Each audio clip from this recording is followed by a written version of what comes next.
वो मंजिल भी सर झुका देगी जब दमदार तेरी तैयारी होगी। मुट्ठी में होगा तेरा मुकद्दर जब किताब संग तेरी यारी होगी। जय हिंद दोस्तों, मेरा नाम मोहम्मद सुल्तान और आप लोग को जोश क्लास में स्वागत है। जैसा कि आप लोग को मालूम है कि 2025 में जो बिहार बोर्ड क्लास 10th का जो एग्ज़ाम होने वाला है वो 17 फरवरी से है और उम्मीद है कि आप लोग की तैयारी जो है अच्छी होगी। हमने कुछ ऑब्जेक्टिव क्वेश्चन जो आप लोग के सामने लाए हैं। ये क्वेश्चन जो बिहार बोर्ड हर साल 1 साल 2 साल गैपिंग करके ये जो ऑब्जेक्टिव क्वेश्चन जो बराबर पूछते रहते हैं, ये सिर्फ जीव विज्ञान का क्वेश्चन है। वो क्वेश्चन को हमने आप लोग के सामने रखा है। अगर आप इसे बना लेते हैं या याद कर लेते हैं, ठीक, तो आपके लिए बहुत ही फायदेमंद रहेंगे। ठीक, और ये ऑब्जेक्टिव क्वेश्चन हम बनाते चलेंगे और आप लोग भी इसमें बनाते चलिएगा। देखिए कि आप लोग से कितना बना है। ठीक, और कमेंट में जरूर बताइए कि आप लोग से कितना गलती हुआ और कितना सही हुआ। तो चलिए हम लोग चलते हैं क्वेश्चंस की तरफ।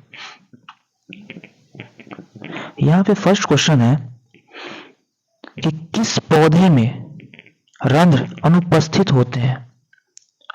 ऑप्शन ए आम, बी हाइड्रीला, सी नागफनी और डी कनेर। तो इसका सही आंसर जो है वो है हाइड्रीला। ठीक, चलिए नेक्स्ट क्वेश्चन की ओर बढ़ते हैं। मानव गुर्दे का आकार होता है गोलाकार, आयताकार, सीन के बीच का आकार या डी इनमें से कोई नहीं। तो इसका सही आंसर है सीन के बीच का आकार। नेक्स्ट क्वेश्चन, किस जीव में हीमोग्लोबिन नहीं होता है। मक्खी, पक्षी, मनुष्य या इनमें से कोई नहीं। इसका सही आंसर है मक्खी। मक्खी में हीमोग्लोबिन नहीं पाया जाता है। चलिए नेक्स्ट क्वेश्चन की ओर बढ़ते हैं। Question number 4। क्वेश्चन नंबर 4 में पढ़िए कि मानव हृदय घिरा हुआ है पेरिकार्डियम से। ठीक, और यहाँ पे टाइपिंग मिस्टेक हो गया, यहाँ होगा जाइलम। जाइलम, ठीक, ऑप्शन बी जाइलम, सी फ्लोएम और डी प्लाज्मा। इसका सही आंसर है पेरिकार्डियम। चलिए नेक्स्ट क्वेश्चन की ओर बढ़ते हैं। क्वेश्चन नंबर 5, रक्त इनमें से किसकी उपस्थिति के कारण लाल दिखता है। इसका सही आंसर है हीमोग्लोबिन, क्योंकि हीमोग्लोबिन के कारण ही जो हमारा रक्त है वो लाल दिखता है। ठीक, नेक्स्ट क्वेश्चन की ओर बढ़ते हैं। हीमोग्लोबिन की कमी से कौन सा रोग होता है। ऑप्शन ए मधुमेह, ऑप्शन बी पीलिया, ऑप्शन सी एनीमिया या ऑप्शन डी डायरिया। इसका सही आंसर है anaemia. Next question, question number 7, पादप में जाइलम उत्तरदायी है। मतलब जाइलम का काम क्या है। ऑप्शन ए जल का संवहन, बी भोजन का संवहन, सी अमीनो अम्ल का वहन या डी ऑक्सीजन का वहन। तो इसका सही आंसर है जल का संवहन या वहन। ठीक, नेक्स्ट क्वेश्चन की ओर बढ़ते हैं। क्वेश्चन नंबर 8, ट्रेकिया किस जीव का श्वसन अंग है। हाइड्रीला या हाइड्रा या स्टारफिश या सी कॉकरोच या डी पाइला। इसका सही आंसर है कॉकरोच। ठीक, कॉकरोच में श्वसन अंग जो है वो है ट्रेकिया। नेक्स्ट क्वेश्चन की ओर बढ़ते हैं कि अमीबा में अधिकांश पोषण कैसे होता है। शाकाहारी, अंतग्रहण, सर्वाहारी या स्वपोषी। इसका सही आंसर है बी अंतग्रहण। नेक्स्ट क्वेश्चन की ओर बढ़ते हैं। मछलियां किस अंग द्वारा श्वसन करती है। इसका सही आंसर है, देखते हैं हम लोग, ऑप्शन नंबर ए फेफड़ा, बी ट्रैकिया, सी गिल्स और डी त्वचा। इसका सही आंसर है गिल्स। मछली जो है गिल्स के द्वारा सांस लेते हैं। नेक्स्ट क्वेश्चन, प्रकाश संश्लेषण होता है दिन में, रात में, या ऑप्शन ए और बी दोनों, या केवल ऑप्शन बी? तो इसका सही आंसर है दिन में, क्योंकि प्रकाश की उपस्थिति में ही प्रकाश संश्लेषण होता है, क्योंकि दिन में ही सूर्य का प्रकाश होता है, रात में तो होता नहीं है, इसलिए प्रकाश संश्लेषण दिन में ही होता है। नेक्स्ट क्वेश्चन की बढ़ते हैं, प्रकाश संश्लेषण की क्रिया होती है कवकों में, जंतुओं में, हरे पौधे में, या परजीवियों में? तो इसका सही आंसर है हरे पौधे में। चलिए नेक्स्ट क्वेश्चन की ओर बढ़ते हैं, पौधों में गैसों का आदान प्रदान किसके द्वारा होता है? तो पौधों में गैसों का आदान प्रदान किसके द्वारा? रंध्र, तना, टहनी, यानी में से कोई नहीं।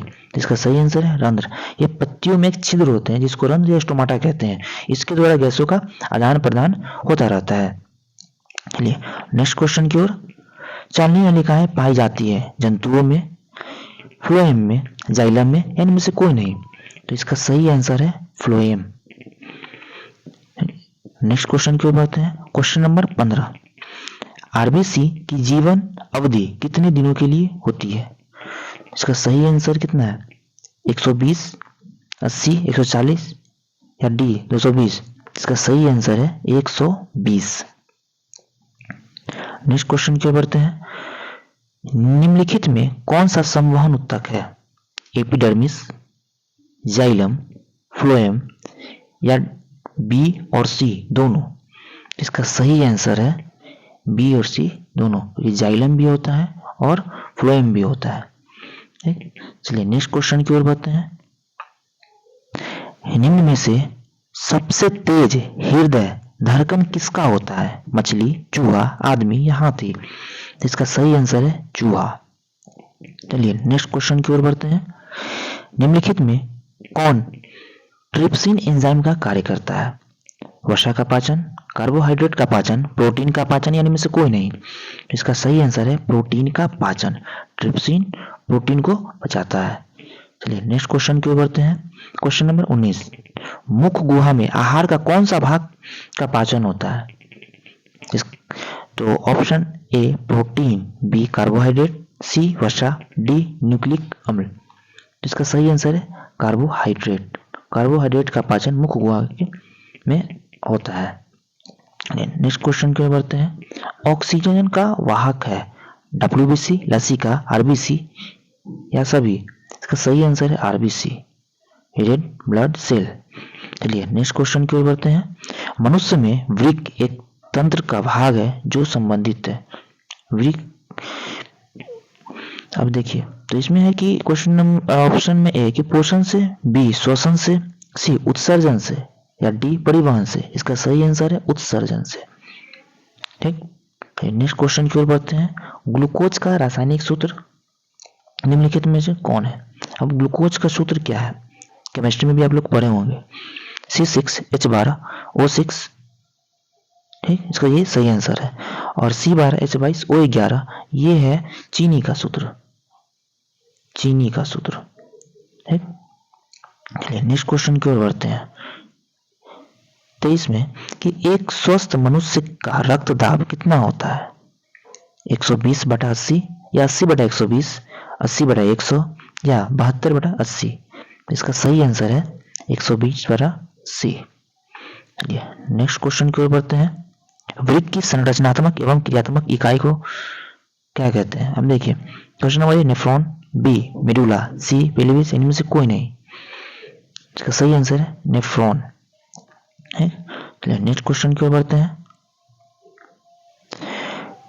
क्वेश्चन नंबर 25 में कि दांत की सबसे ऊपरी परत क्या कहलाता है? डेंटाइन, इनामेल, अस्थि या क्राउन? तो उस दांत की सबसे ऊपरी परत जो होती है वो इनामेल होती है। ठीक, इनामेल ऑप्शन बी, ये बहुत ज्यादा कठोर होती है। ठीक, दांतों को सुरक्षा भी प्रदान करती है। क्वेश्चन नंबर 26, यहाँ में टाइपिंग हो गया है, टाइपिंग मिस्टेक है। 26, यहाँ एक वयस्क मनुष्य में कितने दांत होते हैं? ए 23, बी 32, सी 30 या डी 28? इसका सही आंसर है 32। चलिए हम लोग थोड़ा सा दांतों के बारे में थोड़ा सा जान ले। यहाँ पे आप दांत के बारे में जानिएगा कि एक दांतों के नाम जो एग्जाम में पूछता है कि दांत के कितने प्रकार होते हैं। तो दांत के 4 प्रकार, ठीक, दांत होते हैं 4 प्रकार के,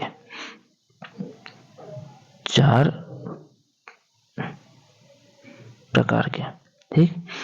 एक है, सबसे पहले आता है इंसीजर, उसके बाद केनाइन, उसके बाद आता है, ये समझिए ये फर्स्ट, सेकेंड, उसके बाद प्रीमोलर, ये थर्ड, और ये फोर्थ, ठीक। अब बताइए कि दांतों का कार्य क्या है और ये दांत कितने कितने होते हैं, ठीक। तो चलिए हम उसको जान लेते हैं पहले। अब यहाँ ध्यान दीजिएगा थोड़ा सा कि जो हमारा इंसीजर होता है, ये इंसीजर, ये नीचे में 4 होता है, ठीक, और इसका काम है काटने का, भोजन को काटने का काम करता है। तो 4 और ऊपर में भी 4, ये टोटल हो गया आपका 8।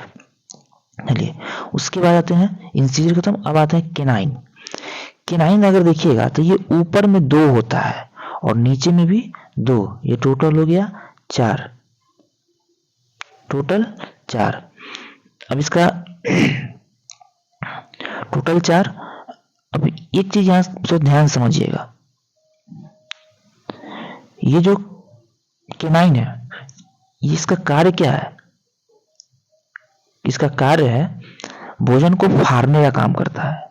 ये ना नोकीला होता है, अगर ध्यान से देखिएगा दांत में तो ये ऐसे होता है और फिर बीच में ये 4 दांत होता है, ठीक, जो क्या बोलते हैं इसको, इंसीजर, और उसके बाद ये दांत होता है, इसी को बोलते हैं हम लोग केनाइन, ठीक। ये केनाइन है, जो नोकीला है ये केनाइन है, ठीक। उसके बाद चलते हैं हम लोग, इंसीजर हो गया और केनाइन हो गया। अब आते हैं प्रीमोलर, ये प्रीमोलर। अब प्रीमोलर को देखिए, ये नीचे में होता है 2, नीचे 2 और सॉरी नीचे में 2 और 2 4, नीचे होता है 4 और ऊपर में भी होगा 4, ये टोटल हो गया 8। ये ना चबाने का कार्य करता है, इसका काम है भोजन को चबाना। ये बच्चों में नहीं पाया जाता है। नेक्स्ट और थोड़ा सा ध्यान दीजिएगा, यहाँ है मोलर। मोलर की संख्या जो है ये नीचे होता है 6 और ऊपर भी होता है 6, ये टोटल हो गया 12, ठीक।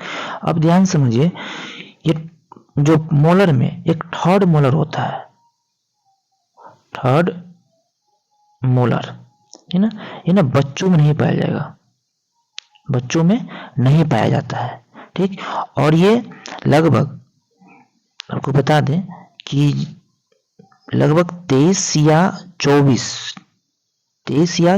के एज में है ना ये दांत निकलता है, जिसे हम लोग अक्किल चौ भी कहते हैं, ठीक, ये समझ में आ गया। और थर्ड मोलर जो होता है बच्चों में नहीं पाया जाता है। और टोटल अगर आप जोड़िएगा, अगर टोटल जोड़ा जाए कि दांतों की संख्या, तो सबसे पहले केनाइन आया था, तो केनाइन में था हमारा टोटल ऊपर 4 और नीचे 4, 4 + 4, ये हो गया 8। उसके बाद अगर ये इंसीजर, सॉरी केनाइन तो 2 था, केनाइन था ऊपर 2 और नीचे भी 2, ये था 4। उसके बाद ये मोलर, मोलर नीचे 6, यानी नीचे टोटल 6 और ऊपर भी 6, ये हो गया 12। उसके बाद है प्री मोलर, ये नीचे 4 और ऊपर भी 4, टोटल हो गया 8। और नीचे देखिएगा इंसीजर, ये था आपका नीचे भी 4 और ऊपर भी 4। अब आप इसे टोटल जोड़ लीजिए तो ये आपका टोटल कुल दांत होती है 32, ठीक। तो उम्मीद है कि ये जो वीडियो होगी आप लोगों के लिए बहुत ही ज़्यादा महत्वपूर्ण रही होगी और जो भी हम बताएं, जो समझाएं, आप लोग को अच्छी तरह से समझ में आ गया होगा, ठीक। और आप लोग ये बात जानते थे कि नहीं, कमेंट जरूर कीजिएगा, और कितना आप लोग से सही हुआ और कितना गलत हुआ ये भी कमेंट में जरूर बताइएगा। फिर मिलेंगे नेक्स्ट वीडियो में, तब तक के लिए जय हिंद, टेक केयर, बाय।